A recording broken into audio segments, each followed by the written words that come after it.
वंशीवत स्थित मलुक पीठ आश्रम में चल रहे मलुकदास जी महाराज के 451वें जयंती महोत्सव का शुक्रवार को संतों के सानिध्य में धूमधाम के साथ समापन हो गया। समापन दिवस पर महोत्सव में साक्षी हजारों भक्तों को ब्रज के प्रसिद्ध संतों के मुखारबिंद से आशीर्वचन सुनने का सौभाग्य प्राप्त हुआ। इससे पूर्व मलुक पीठाधीश्वर राजेंद्र दास महाराज ने व्यासपीठ से भक्तों को कथामृत पान कराया, जिससे संपूर्ण वातावरण अध्यात्म में हो गया। महोत्सव का समापन वंशीवत स्थित प्राचीन मलुक पीठ आश्रम पर संत संगोष्ठी व मलुकदास जी महाराज की समाधि पूजन से हुआ। अंतिम दिवस पर महोत्सव में सहभागिता करने आए गुरु श्रीनानंद महाराज ने कहा कि बिना गुरु के भगवत कृपा पाना भव सागर को पार करने के समान है। इसलिए हर मनुष्य गुरु दीक्षा अवश्य ग्रहण करनी चाहिए और गुरुओं के बताए मार्ग पर चलना चाहिए, क्योंकि ही गुरु ही भगवत कृपा पाने का एक सरल मार्ग है।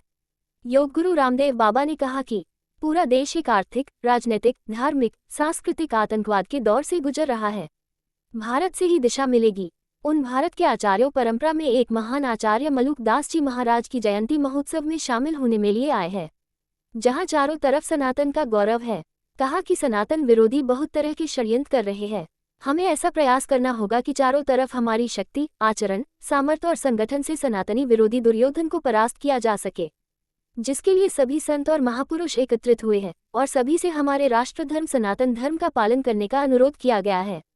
इससे पूर्व बाबा रामदेव ने संतों का आशीर्वाद ग्रहण कर भजन भी सुनाया। पूरा देश एक आर्थिक, राजनैतिक, धार्मिक, सांस्कृतिक आतंकवाद के दौर से गुजर रहा है। भारत से ही दिशा मिलेगी। उन भारत के आचार्य परंपराओं में एक महान आचार्य मलुकदास जी महाराज जी, वे उनकी जयंती के अवसर पर आए हैं। आज चारों तरफ सनातन का गौरव है और सनातन विरोधी बहुत तरह के षड्यंत्र कर रहे हैं। तो हमें ऐसा प्रयास करना है कि चारों तरफ हमारे आचरण से, हमारे शक्ति से, हमारे सामर्थ्य से, हमारे संगठन से हम जो सनातन विरोधी शत्रु दल है उसको परास्त कर सकें। उसके लिए आज सब संत महापुरुष आज एकत्रित हुए हैं और अपने स्वधर्म और सनातन धर्म, राष्ट्र धर्म का पालन करने के लिए सबसे आह्वान किया। अरे भैया, रूह अफ़ज़ा वालों ने, अब हमने तो किसी का नाम बोला नहीं, अब रूह अफ़ज़ा वालों ने सरबत जिहाद को अपने सिर ऊपर ले लिया। इसका मतलब वो जिहाद कर रहे होंगे।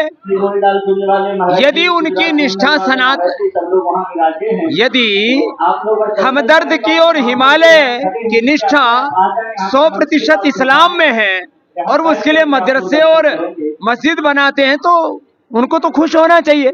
लेकिन सनातनियों को तो समझना चाहिए ना कि किससे सनातन का गौरव बढ़ रहा है और किससे इस्लाम का गौरव बढ़ रहा है। अब इसको लेकर के भी किसी को पेट में दर्द होता हो तो होने दो।